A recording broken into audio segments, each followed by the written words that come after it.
The afternoon sun hung low over Pinehurst, North Carolina, casting long shadows across the Collins family's backyard on September 14th, 2018. It was one of those perfect early autumn days when the humidity finally broke, and the air carried just a hint of coolness that promised relief from the oppressive summer heat. Sarah Collins stood at her kitchen window, washing dishes while keeping one eye on her 4-year-old daughter, Hannah, who was playing in the sandbox her father had built the previous spring. Hannah's blonde pigtails bounced as she carefully arranged her collection of plastic dinosaurs in elaborate formations, talking to them in that animated way only children can manage. She wore her favorite purple dress with the sparkly unicorn on the front, a birthday gift from her grandmother that she insisted on wearing at least 3 times a week. Sarah smiled, watching her daughter's complete absorption in her imaginary world. "Mommy, look!" Hannah called out, holding up a green stegosaurus triumphantly. "He's the king of the mountain." "That's wonderful, sweetheart," Sarah replied, glancing at the clock. It was 4:47 p.m. Her husband, David, would be home from his job at the hardware store in about 20 minutes. She needed to start dinner soon. She turned back to the sink, scrubbing at a stubborn stain on a casserole dish. The neighborhood was quiet, as it usually was on weekday afternoons. Pinehurst was the kind of small town where everyone knew everyone, where people still left their doors unlocked and children played outside until the streetlights came on. The Collins had moved here 3 years ago, drawn by the affordable housing and the promise of a safe, tight-knit community to raise their daughter. Their modest, single-story home sat on Oakwood Drive, a street lined with similar houses, each with neat lawns and modest gardens. Mark Jefferson lived in the house directly behind theirs, separated by a weathered wooden fence and about 50 yards of overgrown property. He was a quiet man, somewhat reclusive, who kept to himself most of the time. Sarah and David had exchanged pleasantries with him over the years. A wave here, a brief comment about the weather there, but nothing more substantial. There had been an awkward incident last year when Mark had complained about their dog barking late at night, which had led to a tense conversation where David had politely but firmly told him to mind his own business.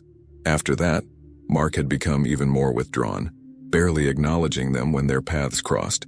Sarah finished the last dish and dried her hands on a kitchen towel. She glanced out the window again. The sandbox was empty. Hannah's dinosaurs lay scattered in the sand, but her daughter was nowhere to be seen.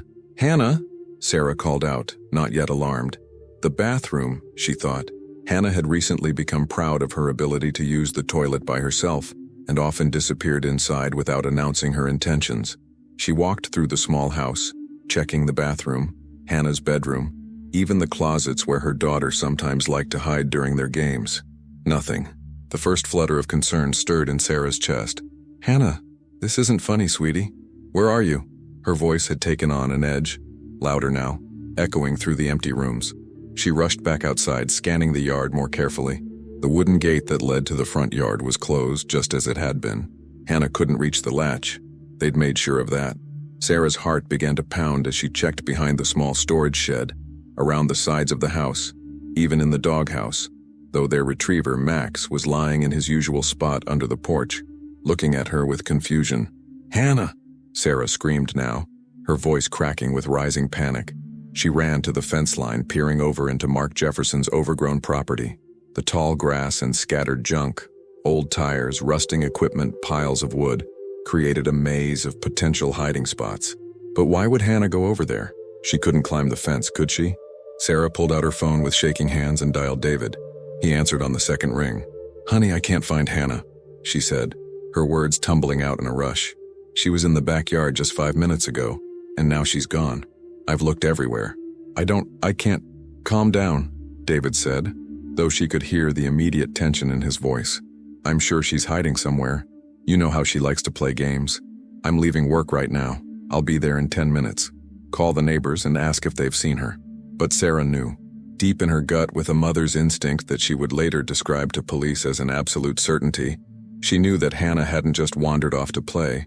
Something was terribly, horribly wrong. She ran to the front yard, calling her daughter's name over and over. Mrs.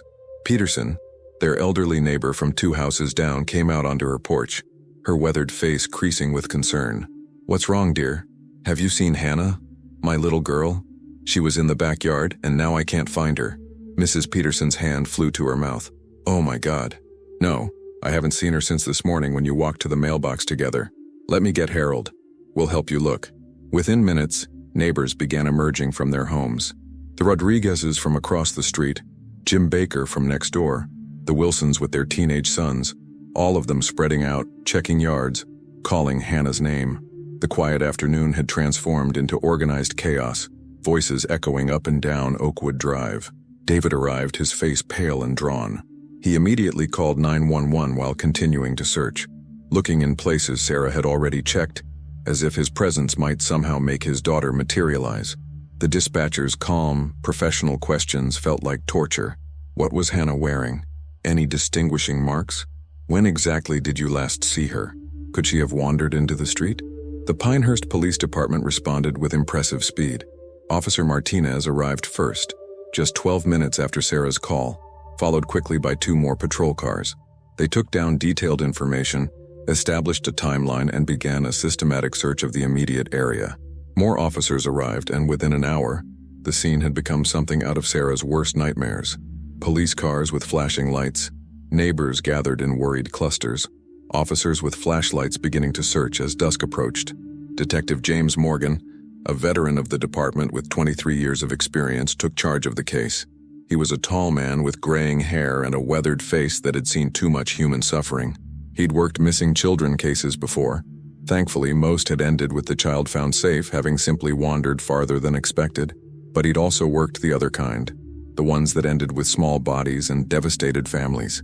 He pushed those thoughts away and focused on the task at hand. "Mrs.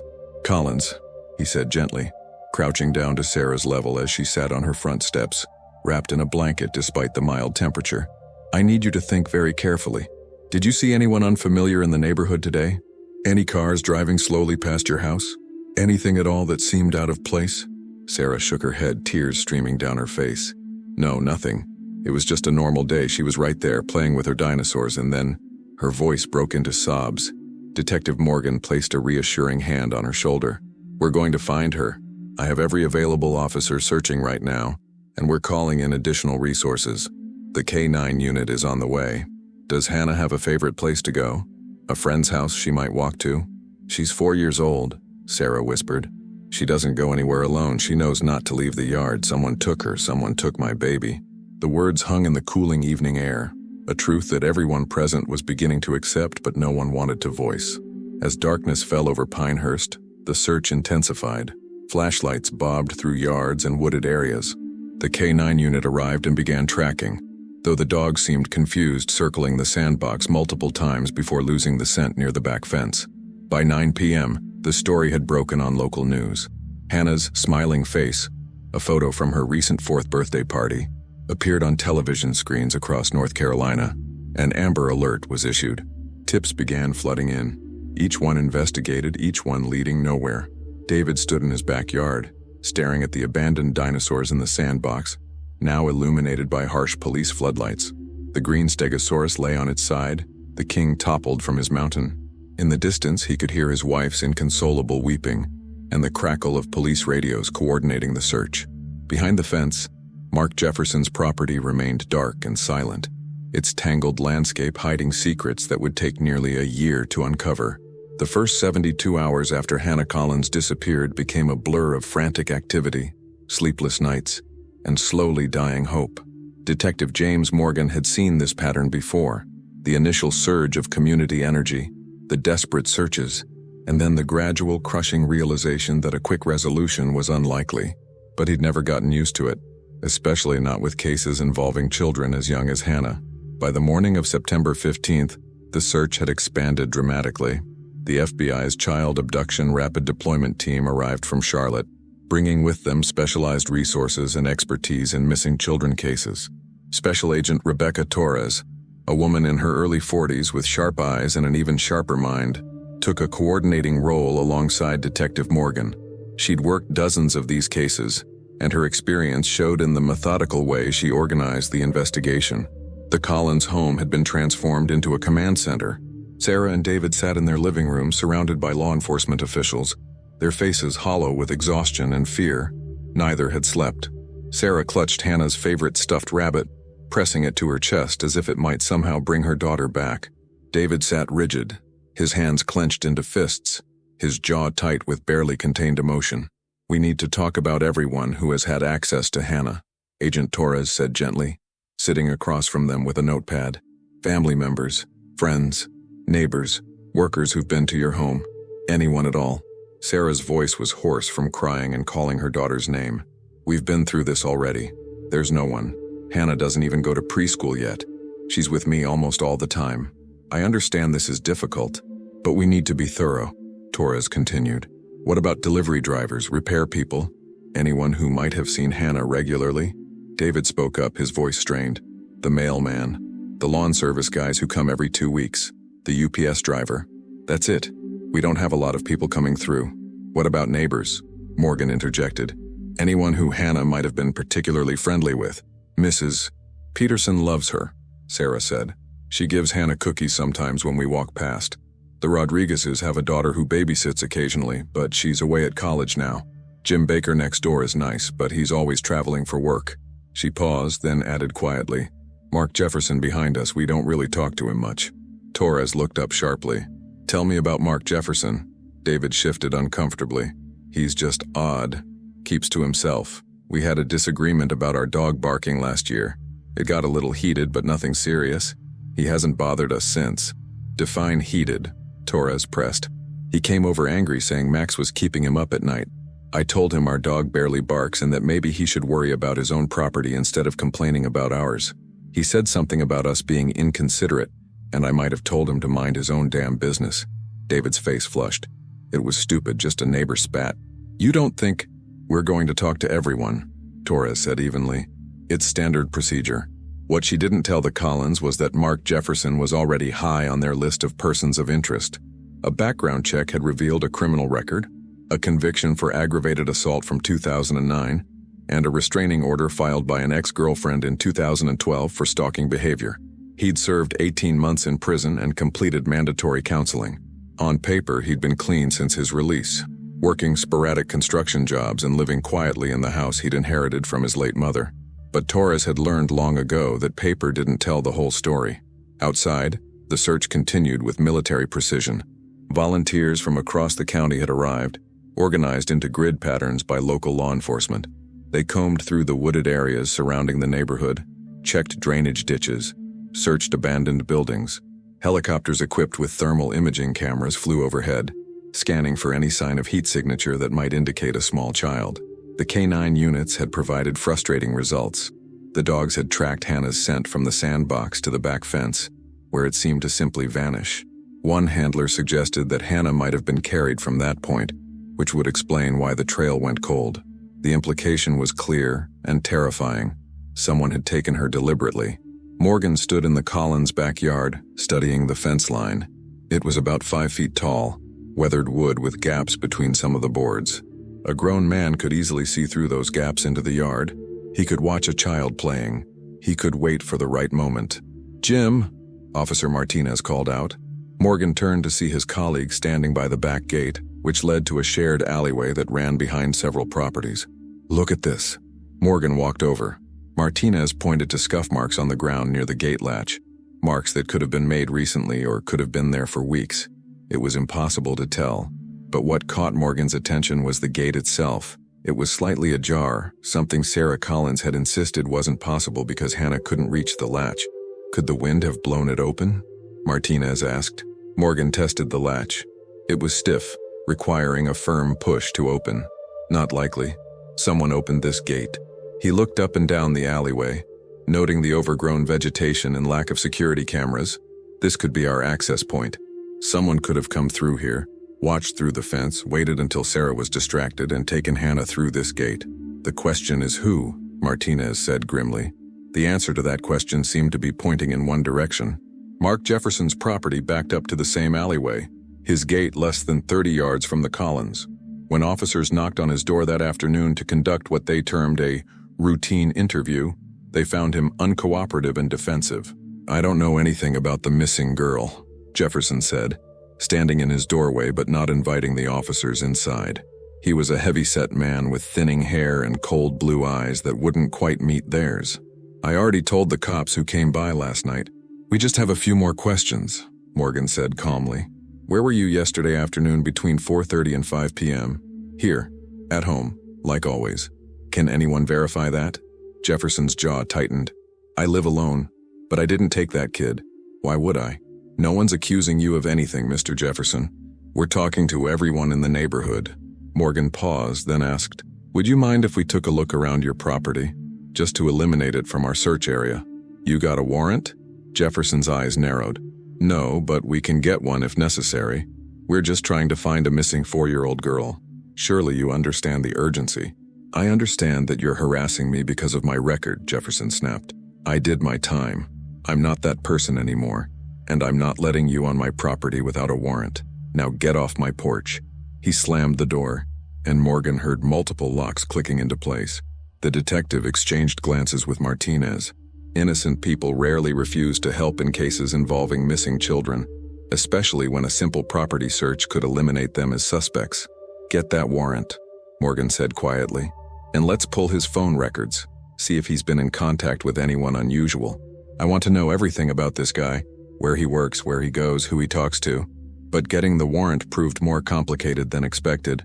Jefferson's attorney, a sharp public defender named Linda Hayes who'd represented him during his assault case, argued that her client's refusal to consent to a search was his constitutional right, and that the police had no probable cause connecting him to Hannah's disappearance.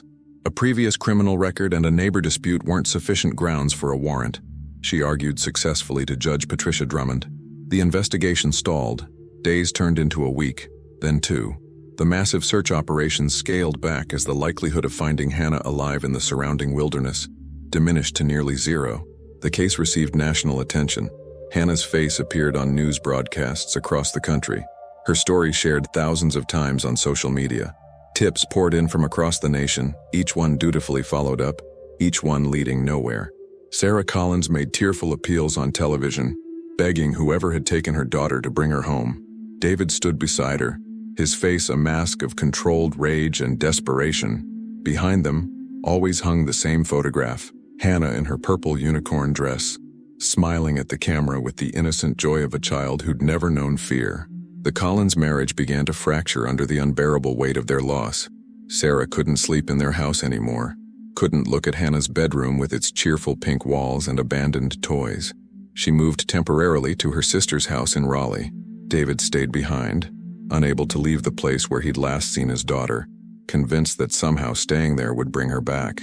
Detective Morgan worked the case relentlessly, even as his superiors gently suggested that his resources might be better allocated to cases with more active leads. He couldn't let it go. He drove past Mark Jefferson's property multiple times a day, watching for any unusual activity. He interviewed Jefferson's former employers, his ex-girlfriend, his parole officer from years ago. Everyone painted a similar picture. A man with anger issues, a loner, someone capable of violence when provoked, but capable of kidnapping a child? No one could say for certain. Agent Torres returned to Charlotte, leaving Morgan with instructions to contact her immediately if any new evidence emerged. The FBI maintained an open file on the case, but without leads, there was little they could actively do. Hannah Collins joined the heartbreaking ranks of children who vanish without a trace. Cases that haunt investigators for years, sometimes for entire careers. By October, the news crews had moved on to other stories. The volunteers stopped showing up. The missing person flyers that had papered every store window and telephone pole in Pinehurst began to fade and tear, Hannah's smiling face weathering away like the hope of ever finding her alive. But somewhere beneath the earth, in darkness that never saw the sun, Hannah Collins was still breathing, still alive, trapped in a nightmare that was only just beginning. And the man who'd taken her sat in his house each night, eating dinner and watching television as if nothing had changed, as if he hadn't destroyed an entire family with his actions, as if the small girl locked in his underground prison didn't exist at all. Winter descended on Pinehurst with unusual harshness in 2018. By November, temperatures had dropped below freezing, and the first snow came early, blanketing the town in white that felt more like a funeral shroud than a winter wonderland. For Sarah and David Collins, the changing seasons marked time in the cruelest way possible. Each day that passed was another day without their daughter, another day that the likelihood of finding her alive diminished. Detective Morgan had never officially closed the case, but he'd been reassigned to other investigations.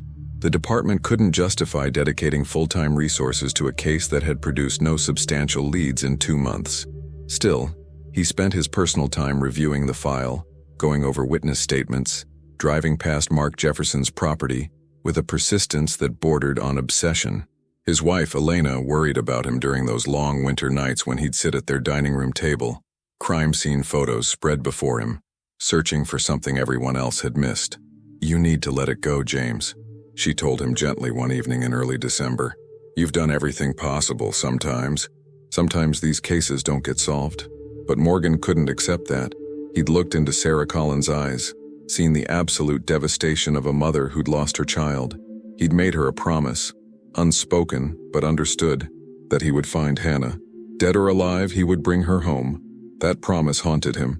Mark Jefferson had become even more reclusive after the intense police scrutiny in September. He'd lost his construction job after background checks revealed his past, and neighbors reported seeing him only occasionally, usually late at night when he'd leave his property to buy supplies at the 24-hour gas station on the edge of town. The clerk there, a young woman named Ashley Mitchell, mentioned to police that Jefferson always paid cash, bought mostly canned goods and bottled water, and never made eye contact or small talk. "He's creepy," she'd told Officer Martinez during a routine follow-up interview. "Always looks nervous, like he's expecting someone to jump out at him. And he buys weird amounts of stuff, like 12 cans of soup, 6 gallons of water, bulk packs of batteries. Who needs that much supplies living alone?" Martinez had dutifully added this to the case file, but without probable cause, there was nothing they could do. Jefferson hadn't broken any laws by being antisocial and buying groceries.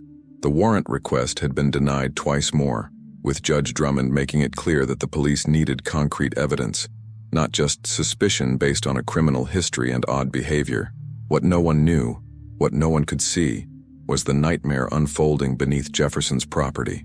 The underground structure had been built years ago by Jefferson's father, a paranoid survivalist who'd been convinced that nuclear war was imminent. He'd spent the 1980s constructing an elaborate bunker system beneath the overgrown property, accessible through a camouflaged entrance hidden inside an old storage shed. The main chamber was about 12 feet underground, concrete reinforced, with a ventilation system that drew air through pipes disguised as drainage tubes. When Jefferson's father died in 2005, Mark inherited the property and the secret beneath it. He'd never planned to use the bunker for its intended purpose.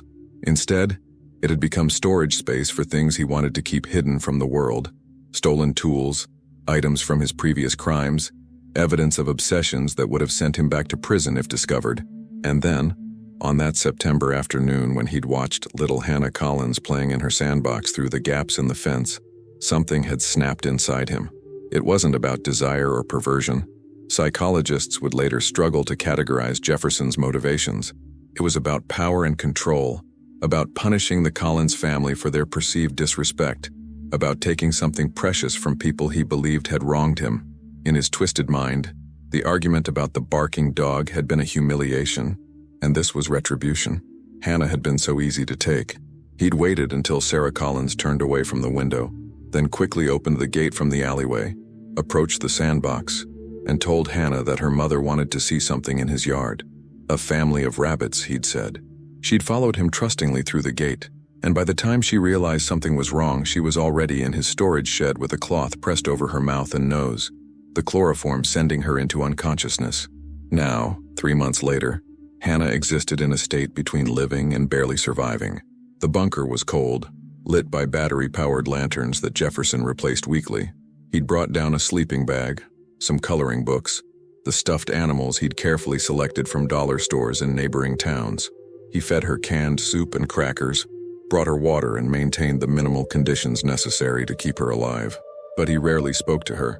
That was perhaps the cruelest aspect of her captivity: the silence, the isolation, the absence of any human connection.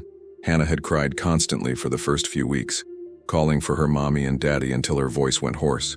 Jefferson had largely ignored her pleas, occasionally telling her harshly to be quiet, threatening to take away her food if she didn't stop.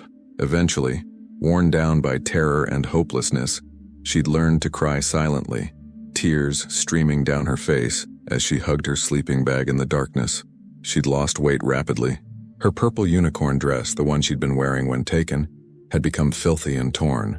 Jefferson had brought her some oversized sweatpants and a jacket, practical clothing that meant nothing to a 4-year-old who couldn't understand why she couldn't go home, why her parents didn't come to save her, why this strange man kept her locked in this cold, dark place. The psychological damage was immeasurable. Hannah had begun to withdraw into herself, speaking less even when Jefferson was present. She'd developed behaviors common to severely traumatized children, rocking back and forth, talking to imaginary friends, regressing to bedwetting despite being fully potty-trained before her abduction. Her blonde hair had grown longer, matted and unwashed. Her blue eyes, once bright with childhood joy, had taken on a haunted, distant quality that would have broken her parents' hearts had they seen her. Jefferson told himself he was keeping her safe, that the world above was dangerous, that the police were looking for her and would take her away to somewhere worse if they found her. These were delusions, justifications for actions he knew were monstrous but felt powerless to stop. He'd created a situation from which he saw no escape. He couldn't release Hannah now, not after months of captivity. She'd tell everyone what he'd done. He'd spend the rest of his life in prison, labeled a child predator, a target for violence from other inmates. So the days blurred together. Jefferson continued his routine, working odd cash jobs when he could find them, buying supplies with increasing paranoia, maintaining the appearance of a solitary man living a quiet, if strange, life. And beneath his property, Hannah Collins marked time by the meals Jefferson brought her, by the changing of the lantern batteries, by the slow, crushing weight of captivity that was stealing her childhood one dark day at a time. Above ground, Christmas came and went. The Collins family couldn't bring themselves to celebrate, though Sarah's sister had tried to create some semblance of normalcy by decorating a small tree in her Raleigh home. Sarah had broken down completely when she saw it, the sight of Christmas lights reminding her of Hannah's excitement the previous year, when they'd taken her to see the holiday displays in Charlotte. David spent Christmas Day alone in their Pinehurst house, sitting in Hannah's bedroom surrounded by her toys. He'd refused to let Sarah pack them away or change anything about the room. It needed to be exactly as Hannah had left it, ready for when she came home, because she would come home. He had to believe that, even as everyone around him gently suggested that he needed to accept reality, to begin the grieving process, to consider the likelihood that Hannah was gone forever. Detective Morgan spent his Christmas working, reviewing the Jefferson file for the 100th time. There had to be something they'd missed, some piece of evidence that would justify a warrant, some witness who'd seen something relevant. He drove past Jefferson's property that afternoon, noting the single strand of colored lights that Jefferson had hung on his porch, a half-hearted nod to the holiday that somehow made the house seem even more sinister. The property was a mess. Overgrown grass poked through the snow. Rusted equipment lay scattered about, and that old storage shed in the back looked like it might collapse under the weight of accumulated ice and neglect. Morgan had walked past that shed during the initial neighborhood canvass in September, had looked through its dirty windows at the cluttered interior, had even tried the locked door before moving on. The idea that it might contain an entrance to an underground prison had never crossed his mind. Why would it? Bunkers weren't common in this part of North Carolina, and nothing about the property suggested such extensive underground construction. He'd missed it. They'd all missed it. And while they conducted searches of forests and rivers, while they interviewed registered sex offenders and chased leads across state lines, Hannah Collins had been less than 50 yards from her home, buried alive in concrete and darkness.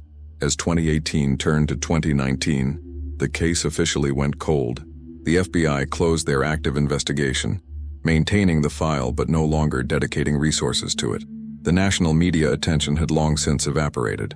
Hannah's missing person flyer remained in the post office and on the police department's website, but most people in Pinehurst had stopped looking at it, stopped hoping, stopped believing she'd ever be found. Sarah and David separated in January. The grief had created a chasm between them that neither could bridge. Sarah blamed herself for turning away from the window, for those fatal few minutes when she wasn't watching. David blamed himself for not being home, for the argument with Jefferson that might have motivated revenge, for failing to protect his family. They blamed each other too in the quiet, unspoken ways that destroyed marriages. By February, divorce papers had been filed. The town slowly moved on, as towns do. Other stories took center stage. A fire at the old mill, a corruption scandal involving the town council, the everyday dramas that constitute small-town life. Hannah Collins became a sad memory, a cautionary tale that mothers shared when warning their children about stranger danger. a case that law enforcement students would later analyze when studying unsolved abductions. But Detective Morgan couldn't move on. He'd taken to driving past Jefferson's property at odd hours, sometimes in the middle of the night, watching for any signs of unusual activity. His colleagues worried about him, suggested he was developing an unhealthy fixation. His supervisor, Captain Linda Rodriguez, called him into her office in March with concerns about his obsession with the case. "James, you need to let this go," she said firmly but kindly. "I know it's hard. God knows we all wanted to find that little girl, but you're burning yourself out. You have other cases that need your attention. You have a family that needs you present and focused." "He took her, Linda," Morgan said, his voice rough with frustration. "I know he did. Mark Jefferson has her, or he killed her and hid the body on his property. I can feel it." "Feelings don't get warrants," Rodriguez replied. "You know that. Without evidence, without probable cause, we can't touch him. And you driving past his house at 2 a.m. isn't helping anything. It's bordering on harassment. If his lawyer catches wind of it, we'll have problems." Morgan left her office defeated, but not deterred. He'd been a cop long enough to know that sometimes cases broke in unexpected ways, that patience and persistence could yield results when aggressive investigation couldn't. He just had to wait for that break. It would come, though he didn't know it yet, from the most unlikely of sources. An anonymous tip that would finally expose the horror hidden beneath Mark Jefferson's property and bring Hannah Collins back into the light after nearly a year of darkness. But that was still weeks away. For now, as winter slowly gave way to early spring, Hannah remained in her underground prison, her 5th birthday approaching with no cake, no presents, no celebration. Just another day in the darkness, another day that her parents didn't know she was still alive, still waiting, still hoping that somehow, someday, someone would find her and take her home. March 2019 brought unseasonably warm weather to Pinehurst, the kind of false spring that tricks people into putting away their winter coats, only to be surprised by a late-season frost. Detective James Morgan had just finished interviewing witnesses for an armed robbery case when his phone rang with a call from the station's tip line. The officer who answered had immediately flagged it as urgent, transferring it directly to Morgan's cell. "Detective Morgan," he answered, pulling his car into the parking lot of a convenience store. "There's a tip about the Collins case," Officer Martinez said, his voice tight with controlled excitement. Anonymous caller used a voice modulator. "But Jim, you need to hear what they said." Morgan's pulse quickened. Anonymous tips were common in high-profile cases. Most led nowhere, fueled by attention seekers or people with grudges against suspects. But something in Martinez's tone suggested this was different. "Play it for me." There was a clicking sound. Then a distorted voice came through the phone's speaker, electronically altered to sound robotic and genderless. "Hannah Collins is alive. She's underground on Mark Jefferson's property. There's a bunker entrance in the storage shed behind his house. The door is hidden under a workbench on the east wall. You need to dig. She's running out of time." The call ended abruptly. Morgan sat in his car, his hands gripping the steering wheel so tightly his knuckles turned white. After 6 months of nothing, here was the break he'd been waiting for. But it raised as many questions as it answered. "Did we trace it?" Morgan asked. "Burner phone, probably disposed of already," Martinez replied. "Made the call from a location near the interstate. Tower triangulation puts it about 40 miles from here. Whoever it was knew enough to cover their tracks." "Could be someone trying to mess with us," Morgan said, though he didn't believe it. The specificity of the information, the mention of a workbench, the east wall, suggested someone with direct knowledge. Or it could be legitimate. Either way, we need to check it out. "That's the problem," Martinez said carefully.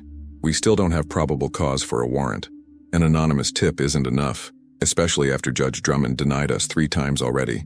Linda Hayes will argue it's harassment based on unverified information." Morgan felt the familiar frustration rising in his chest. A child's life could be at stake. If there's even a chance Hannah is alive and on that property. "I know, Jim. Believe me, I know. But we need to do this by the book or anything we find gets thrown out of court. Let me talk to the captain, see if we can get an emergency warrant based on exigent circumstances. If we can convince a judge that there's an immediate threat to life, we might have a shot." 2 hours later, Morgan sat in Judge Drummond's chambers with Captain Rodriguez presenting their case. The judge, a stern woman in her late 60s with a reputation for strict interpretation of the Fourth Amendment, listened with a skeptical expression. "Detective Morgan, This court has denied 3 previous warrant requests regarding Mr. Jefferson's property, she said. You're asking me to authorize a search based on an anonymous phone call from an untraceable source. Do you understand how problematic that is from a legal standpoint? Your Honor, with all due respect, we're talking about a missing 4-year-old girl, Morgan replied, keeping his voice steady despite his urgency. If there's any chance she's alive and on that property, we have a duty to act immediately. The caller provided specific details: the location of the entrance, the fact that it's hidden. That level of detail suggests credible knowledge. Or it suggests someone who wants to cause trouble for Mr. Jefferson, Judge Drummond countered. He's been harassed by law enforcement for months based solely on a previous conviction and a neighborhood dispute. His attorney has filed complaints about police surveillance of his property. Because he's guilty, Morgan said, unable to contain himself. Every instinct I have tells me that man took Hannah Collins. Instincts don't override constitutional rights, Detective. Judge Drummond leaned back in her chair, tapping a pen against her desk. However, I am troubled by the specific nature of this tip. If there truly is a child in imminent danger, the consequences of inaction are severe. She paused, considering. I'll authorize a limited search of the storage shed only, based on exigent circumstances. You may examine the area described in the anonymous tip. If you find evidence of the alleged bunker entrance, you may proceed. If not, you leave immediately. Am I clear? Crystal clear, Your Honor, Captain Rodriguez said quickly before Morgan could respond. Thank you. Within 30 minutes, a tactical team had assembled at the Pinehurst Police Department. Detective Morgan briefed them on the situation, showing them property photos and explaining exactly what they were looking for. Agent Rebecca Torres, who'd stayed in contact with Morgan throughout the winter, drove down from Charlotte when she heard about the warrant. I hope this is it, Jim, she said as they geared up. But prepare yourself for disappointment. These anonymous tips rarely pan out the way we hope. It has to be real, Morgan replied, checking his service weapon. Who else would know about a hidden bunker entrance? Who else would have that kind of specific information? Torres didn't answer, but her expression was troubled. She'd been wondering the same thing. If the tip was legitimate, it meant someone had known where Hannah was for months and had said nothing. That knowledge weighed heavily as they loaded into vehicles and headed toward Oakwood Drive. It was 4:17 p.m. when the convoy of police vehicles pulled up to Mark Jefferson's property, almost exactly the same time Hannah had been taken 7 months earlier. Neighbors emerged from their houses, phones out, filming as officers in tactical gear approached the house. Morgan knocked firmly on the front door. Mark Jefferson, this is the Pinehurst Police Department. We have a warrant to search your storage shed. Open the door. No response. Morgan knocked again, louder. Still nothing. He nodded to the tactical team, who used a battering ram to force entry. They swept through the small house quickly, clearing each room. Jefferson wasn't home. Check the shed, Morgan ordered, his heart pounding as they moved through the overgrown backyard. The storage shed stood exactly as he remembered it. Weathered wood, a rusty padlock on the door, dirty windows revealing glimpses of cluttered interior. It looked like 100 other neglected storage buildings in Pinehurst, completely unremarkable. The tactical team broke the lock and entered cautiously, weapons drawn. Morgan followed, his flashlight cutting through the dusty air. The shed was maybe 12 by 15 feet, packed with junk, old tools, boxes of miscellaneous items, a lawnmower that hadn't run in years. And against the east wall, exactly as the anonymous caller had described, a wooden workbench covered in paint cans and equipment. Help me move this, Morgan said, grabbing one end of the workbench. 2 officers assisted, and they carefully shifted it away from the wall. Behind it, partially obscured by years of accumulated dirt and debris, was a metal handle set flush into the floor. Morgan's breath caught in his throat. Get me a pry bar. The handle was connected to a heavy metal hatch, camouflaged to blend with the floor. It took 3 officers to lift it, revealing a ladder descending into darkness. A wave of stale air rushed up from below, carrying with it the unmistakable smell of human habitation. Sweat, waste, and something else Morgan couldn't quite identify. Hannah, he called down into the darkness. Hannah Collins, can you hear me? For a moment, there was only silence. Then, faint and terrified, came a small voice that made every officer present freeze. Help me! Please help me! Morgan didn't wait for protocols or procedures. He grabbed a flashlight and started down the ladder, his hands shaking with adrenaline and emotion. The ladder descended about 12 feet into a concrete-lined chamber. His flashlight beam swept across the space, revealing the horrific reality of Hannah's captivity. The bunker was roughly 15 by 20 feet, with a low ceiling and concrete walls. A battery-powered lantern provided dim illumination. In the corner, huddled in a filthy sleeping bag, was a small figure that barely resembled the smiling girl from the missing person posters. Hannah Collins had survived 7 months underground, but the cost of that survival was written across every inch of her small body. She was emaciated, her face gaunt and pale from months without sunlight. Her blonde hair hung in matted tangles past her shoulders. The oversized sweatpants and jacket she wore were stained and torn. But her eyes, those blue eyes that Sarah Collins had described so lovingly in her appeals, were alive, watching Morgan approach with a mixture of hope and terror. "Hannah, sweetheart, my name is Detective Morgan," he said gently, crouching down to her level, deliberately moving slowly so as not to frighten her further. "I'm a police officer. Your mommy and daddy have been looking for you. We're going to take you home now." The girl stared at him for a long moment as if unable to process his words. Then her face crumpled and she began to sob. Deep, wrenching cries that spoke of months of suppressed emotion and unspeakable trauma. "Mommy?" she whispered between sobs. "I want my mommy." Morgan felt his own eyes filling with tears as he carefully approached her. "Your mommy is going to be so happy to see you. Can I pick you up? We need to get you out of here." Hannah nodded and Morgan gently lifted her. She weighed almost nothing, her small body trembling as he carried her toward the ladder. Other officers had descended by now, their faces showing the same mixture of relief and rage at what they'd found. Agent Torres was already on her phone, calling for an ambulance and notifying the FBI that Hannah Collins had been found alive. As Morgan emerged from the bunker carrying Hannah, the gathered officers burst into spontaneous applause and cheers, several openly crying. Someone had already draped a blanket over Hannah to shield her from the evening chill, and the gathering crowd of neighbors and media who'd been drawn by the police activity. Hannah blinked in the fading daylight, her eyes struggling to adjust after months of darkness.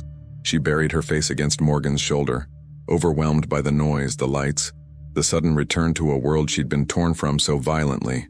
The ambulance arrived within minutes, paramedics immediately beginning their assessment.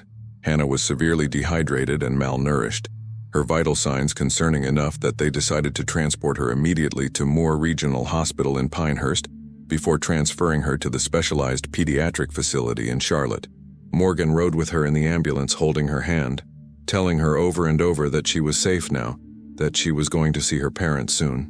"Where's the bad man?" Hannah asked suddenly, her voice barely audible over the ambulance siren. "We're looking for him," Morgan assured her, "but he can't hurt you anymore. I promise you he will never hurt you again."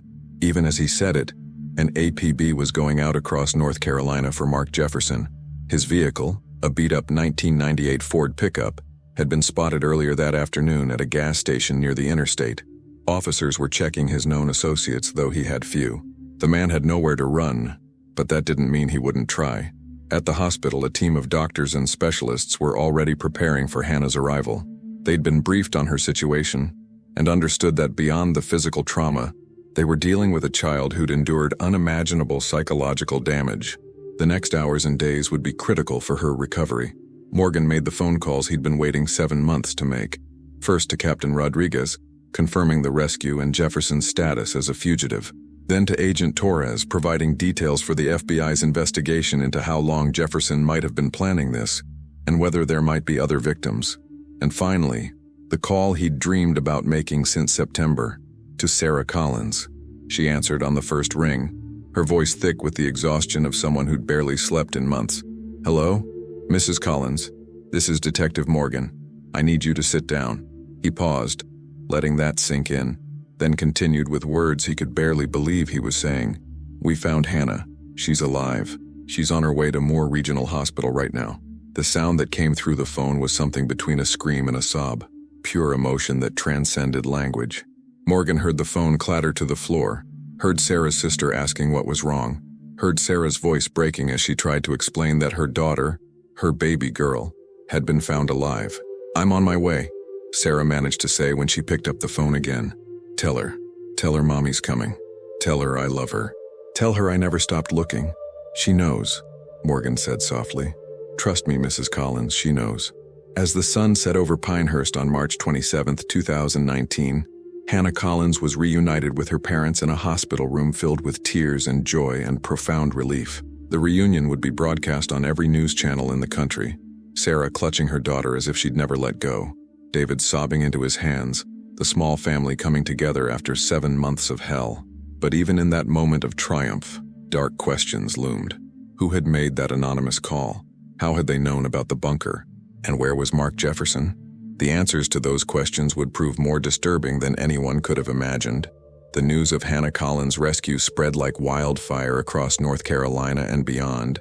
By 8 p.m. on March 27th, every major network had interrupted regular programming to broadcast the story. The image of Detective Morgan carrying the small blanket-wrapped girl from the storage shed became instantly iconic, a rare moment of hope in a world that seemed filled with too many tragic endings. But while the Collins family experienced their emotional reunion at Moore Regional Hospital, law enforcement agencies across the state mobilized for what would become one of the most intensive manhunts in North Carolina history. Mark Jefferson had vanished, and every minute he remained free represented a potential threat to public safety and a failure of justice. FBI Special Agent Rebecca Torres established a command center at the Pinehurst Police Department, coordinating efforts between local police, state troopers, and federal agents. The manhunt had to be methodical but rapid. Jefferson had at least a 4-hour head start, possibly more if he'd somehow been tipped off about the warrant. "Let's establish what we know," Torres said, addressing the assembled team of investigators at 9 p.m. Jefferson's truck was spotted at a Shell station near exit 72 on I-95 at approximately 2:30 this afternoon. The attendant remembers him because he paid cash for gas and seemed nervous, kept looking over his shoulder. That's about 2 hours before we executed the warrant. Detective Morgan studied the map projected on the wall, tracking possible routes. Exit 72 puts him heading north toward Virginia, or south toward South Carolina. Either direction gives him access to multiple highways and hundreds of miles of potential escape routes. "We've issued alerts to all neighboring states," Torres continued. "Jefferson's photo, vehicle description, and plate number have been distributed to every law enforcement agency within a 500-mile radius. We've also flagged his driver's license and placed holds on any known bank accounts, though preliminary checks show he hasn't used credit cards or ATMs since yesterday." Officer Martinez raised his hand. "What about his known associates? Family members who might hide him?" "That's where it gets interesting," Torres said, pulling up Jefferson's background file on the screen. "He has virtually no family left. Mother died in 2005, father in 1998. He has a half-sister in Tennessee named Carol Brennan, but she hasn't spoken to him in over a decade according to our initial contact with her. She actually seemed horrified when we told her what he'd done." "What about his ex-girlfriend?" Captain Rodriguez asked. "The one who filed the restraining order back in 2012? Patricia Gomez, now living in Wilmington," Torres replied. "We've already sent agents to interview her. She was very clear that she wanted nothing to do with Jefferson and hadn't heard from him since the restraining order was filed. We're monitoring her phone and residence just in case he tries to make contact, but it seems unlikely." Morgan rubbed his tired eyes, trying to think like Jefferson. "He's been planning this. That bunker wasn't just sitting there empty. He had it stocked with supplies, batteries, food. He's paranoid, a survivalist type like his father. Where would someone like that go when they're running?" "Remote locations," Torres agreed. "National forests, abandoned properties, places where he could hide and live off the grid. We're checking hunting camps, foreclosed homes, anywhere he might have prepared a backup location." The investigation into the bunker itself was revealing disturbing details about Jefferson's planning and the extent of Hannah's ordeal. Forensic teams working through the night documented everything. The sleeping bag that had been Hannah's only comfort, the empty cans of soup that had been her meals, the coloring books Jefferson had provided in some twisted attempt to keep her occupied. They found a bucket that had served as a toilet, a few changes of clothes, bottles of water. But perhaps most chilling was what they found in Jefferson's house. In a locked drawer in his bedroom, investigators discovered a detailed journal documenting his obsession with the Collins family. It dated back over a year, filled with observations about their daily routines, Hannah's schedule, Sarah's habits. He'd been watching them long before the argument about the barking dog. That incident had simply been the trigger that transformed his obsession into action. This was premeditated to an extreme degree, Agent Torres told Morgan, as they reviewed the journal together around midnight. He spent months planning this abduction. "Look at these entries." He documented which days Sarah took Hannah to the playground, what time David left for work, when they had visitors. This wasn't a crime of opportunity or passion. This was calculated, methodical. Morgan felt sick reading Jefferson's words, the casual way he described watching a child, planning her kidnapping, justifying it in his own mind. One entry from August 2018, a month before Hannah was taken, was particularly disturbing. They think they're better than me. They look down on me from their perfect little house with their perfect little family. They don't respect me. They need to learn that actions have consequences. They need to understand loss. He took Hannah as punishment, Morgan said quietly. Not because he wanted her specifically, but because he wanted to hurt her parents. This was revenge for perceived slights, for feeling disrespected. Which makes him extremely dangerous, Torres replied. Men like Jefferson, when cornered, become unpredictable. He's lost everything now. His home, his freedom, any hope of a normal life. He has nothing left to lose. At the hospital, Hannah was undergoing extensive medical evaluation while her parents remained at her bedside. The initial assessment was sobering. She'd lost approximately 15 pounds during her captivity, a devastating amount for a child who'd only weighed 38 pounds when she was taken. She was severely vitamin deficient, had developed anemia, and showed signs of developmental regression consistent with extreme trauma and isolation. Dr. Patricia Hoffman, a pediatric psychologist specializing in trauma, had been called in to evaluate Hannah's mental state. She spoke with Sarah and David in a private consultation room, preparing them for the long road ahead. Hannah has survived an ordeal that would break many adults, Dr. Hoffman explained gently. Physically, with proper nutrition and medical care, she'll recover. But psychologically, she's going to need extensive therapy. She's showing signs of severe trauma, difficulty making eye contact, fear of enclosed spaces, hypervigilance about her surroundings. She barely speaks, and when she does, it's in whispers. Sarah was holding David's hand, both of them listening with expressions of determined love despite the devastating information. "What can we do?" Sarah asked.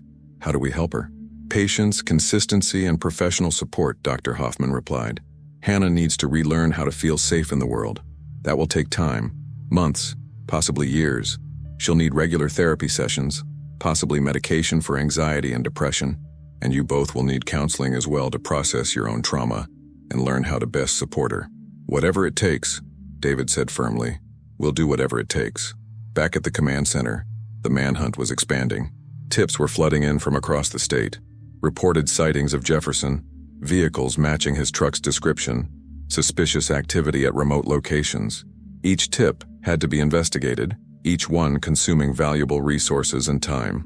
By 3 a.m., exhaustion was setting in among the investigative team, but no one was willing to stop. The pressure to find Jefferson was immense, not just from law enforcement leadership, but from a public that had been captivated by Hannah's rescue and now demanded justice. Then, at 3:47 a.m., a breakthrough came from an unexpected source. A truck driver named Dennis Walsh called the tip line, reporting that he'd seen a vehicle matching Jefferson's description at a rest stop off Highway 74 near the town of Laurinburg, about 60 miles southwest of Pinehurst. "I noticed him because he was acting weird," Walsh told the dispatcher. "Kept looking around, seemed paranoid. He was filling up water bottles from the drinking fountain, stuffing them in a backpack. When he saw me watching, he hurried back to his truck and drove off. That was maybe 20 minutes ago."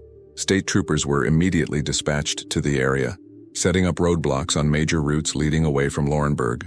Helicopters equipped with thermal imaging were deployed, scanning the rural landscape for any signs of Jefferson's vehicle. The net was tightening, but Jefferson had proven resourceful and patient, qualities that made him both a successful predator and a difficult target to apprehend. At 5:15 a.m., as dawn began breaking over the North Carolina countryside, a state trooper spotted Jefferson's truck partially hidden behind an abandoned gas station off a rural county road. The trooper approached cautiously, weapon drawn, calling for backup before getting too close. The truck was empty but still warm. Jefferson had abandoned it recently, probably when he'd seen police vehicles in the area. Tracks led from the vehicle into dense woods that stretched for miles in every direction. The Sandhills game land, thousands of acres of pine forest and wetlands popular with hunters but largely uninhabited. "He's on foot now," Morgan said, arriving at the scene with Torres as tactical teams assembled. "He probably has supplies, water, maybe weapons. He could hide in there for days, weeks, even if he's prepared." Torres organized search teams, bringing in K-9 units and officers trained in wilderness tracking. The FBI's hostage rescue team arrived from Quantico, their expertise in manhunts invaluable for an operation of this scale. News helicopters circled overhead, broadcasting live footage of the search to millions of viewers across the country. The manhunt had become a media spectacle, every development breathlessly reported. Some commentators questioned why so many resources were being devoted to capturing one man, but they missed the deeper significance. This wasn't just about Jefferson, it was about justice for Hannah Collins, about sending a message that society wouldn't tolerate the victimization of children, about proving that even the most carefully planned crimes would ultimately be punished. Jefferson was somewhere in those woods watching the search unfold, knowing that his options were dwindling with each passing hour. He had no phone, no vehicle, limited supplies. The psychological profile that FBI behavioral analysts had prepared suggested he was unlikely to surrender peacefully. Men with his personality type, when cornered, often chose violent confrontation over capture. "We need to approach this carefully," Torres briefed the tactical teams. Jefferson has nothing to lose at this point. He knows what prison will be like for someone convicted of kidnapping and torturing a child. He may try to provoke a lethal confrontation, force us to kill him rather than face trial. Or he might take his own life, added Dr. Raymond Chen, the FBI psychologist consulting on the case. Suicide is a real possibility with someone facing these circumstances. Watch for signs of preparation, final statements, attempts to leave messages, positioning himself in ways that make capture extremely difficult. As search teams moved methodically through the woods using dogs to track Jefferson's scent and thermal imaging to scan for heat signatures, Morgan couldn't help but think about Hannah, safe now in her hospital bed with her parents nearby. She'd survived 7 months of captivity, 7 months of unimaginable trauma. Jefferson couldn't be allowed to escape justice for what he'd done to her. At 11:23 a.m., nearly 6 hours after the truck had been found, one of the search dogs picked up a strong scent trail leading to a small hunting cabin about 3 miles into the woods. The cabin was old, barely more than a shack, owned by someone who hadn't used it in years according to property records. But smoke was rising from its chimney, and fresh footprints in the mud led to its door. The tactical team surrounded the cabin, establishing a perimeter while a negotiator attempted to make contact. "Mark Jefferson, this is the FBI. The cabin is surrounded, there's no way out. Come out with your hands visible and you won't be harmed." No response.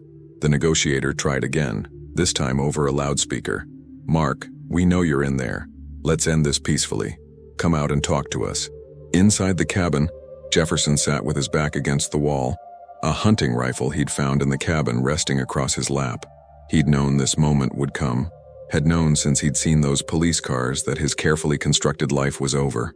Part of him, a small rational part that still functioned beneath the madness, knew he deserved what was coming. But the larger part, the damaged, angry part that had justified taking a child and keeping her in darkness for months, couldn't accept responsibility for his actions. He thought about firing through the door, forcing the police to shoot back, ending it quickly. But even that felt like too much effort now. He was tired, so tired of running, of hiding, of living with the constant paranoia that had defined his existence for so long. The rifle clattered to the floor as Jefferson stood slowly, his hands shaking. He walked to the door, opened it, and stepped out into the sunlight with his hands raised, his face streaked with tears and dirt. A broken man facing the consequences of his terrible choices. "Don't shoot," he called out weakly. "I'm unarmed. I'm coming out." Officers rushed forward, taking him to the ground, handcuffing him while reading his rights. Jefferson didn't resist, didn't speak, just lay there in the mud as if all the energy had drained from his body. The manhunt was over after just under 19 hours, quick by some standards, an eternity for those who'd been searching. As Jefferson was loaded into a police vehicle for transport back to Pinehurst, Detective Morgan finally allowed himself to feel relief. It was over. Hannah was safe. Jefferson was in custody, and justice would be served. But even in that moment of triumph, he knew the hardest part was still ahead, helping Hannah Collins heal from wounds that went far deeper than anyone could see.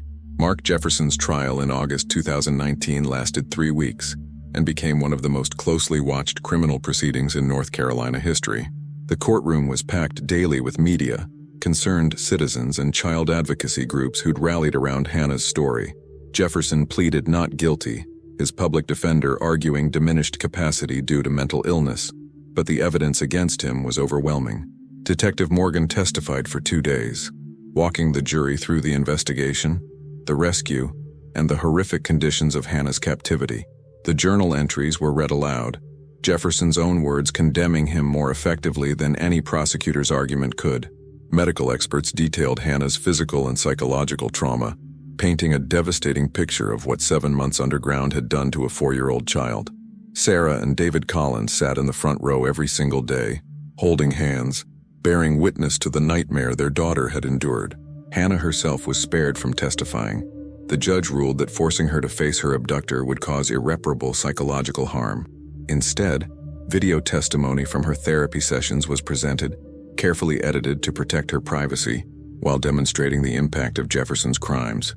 The jury deliberated for less than 4 hours. Guilty on all counts: kidnapping, child abuse, unlawful imprisonment, and multiple other charges that would ensure Jefferson would never walk free again. When the verdict was read, Jefferson showed no emotion, staring straight ahead as if disconnected from reality. The sentencing hearing came 2 weeks later. Life in prison without possibility of parole, plus additional consecutive sentences totaling 180 years. "Mr. Jefferson, you stole 7 months of childhood from an innocent girl," Judge Drummond said during sentencing, her voice hard with controlled anger. "You inflicted trauma that will affect her for the rest of her life. This court has no sympathy for you, no mercy to offer. You will spend every remaining day of your life behind bars, and that still doesn't come close to the punishment you deserve." But the mystery of the anonymous tip remained unsolved. Despite extensive investigation, authorities never identified who'd made that crucial phone call. Some theorized it was an accomplice who'd grown a conscience. Others suggested it might have been someone who'd accidentally discovered the bunker. Detective Morgan had his own theory, that Jefferson himself had made the call, some part of his fractured psyche finally unable to continue the charade, seeking an end to the situation he'd created. But without proof, it remained speculation. Hannah's recovery was slow and painful, measured in small victories rather than dramatic breakthroughs. She spent 3 months at a specialized trauma treatment center in Charlotte, working with therapists who understood the unique challenges faced by kidnapping survivors. She struggled with nightmares, panic attacks triggered by darkness or confined spaces, difficulty trusting adults outside her immediate family. Sarah and David, reunited by their shared mission to help their daughter heal, rebuilt their marriage through family counseling and mutual determination. They moved to a new house in a different town, wanting to escape the memories associated with Oakwood Drive. Hannah started kindergarten a year late, with special accommodations and support services in place. By 2020, Hannah was making remarkable progress. She'd regained the weight she'd lost, her physical health largely restored. She still saw her therapist twice weekly and probably would for years to come. But she laughed again, played with other children, slowly reclaimed pieces of the childhood Jefferson had tried to steal from her. Detective Morgan visited occasionally, bringing small gifts, books, stuffed animals, tokens of the bond they'd formed that March evening. Hannah called him Uncle Jim, and always greeted him with a shy smile that filled him with profound gratitude that they'd found her in time. The case became a catalyst for change. North Carolina implemented stricter monitoring of convicted offenders, enhanced training for officers responding to child abduction cases, and improved protocols for investigating tips and leads. Hannah's story, while tragic, had ultimately saved other children by highlighting system failures and prompting meaningful reforms. On Hannah's 6th birthday in 2020, Sarah posted a photo on social media, Hannah blowing out candles on a birthday cake, her face bright with joy, surrounded by family and friends. The caption read simply, "Celebrating life, love, and second chances. Our miracle girl is 6 today. Thank you to everyone who never stopped believing." The post was shared hundreds of thousands of times, a reminder that even in the darkest circumstances, hope can survive, families can heal, and children are more resilient than anyone imagines. Hannah Collins had been found, justice had been served, and while the scars would never fully disappear, they would fade with time, love, and the determined support of everyone who'd fought to bring her home.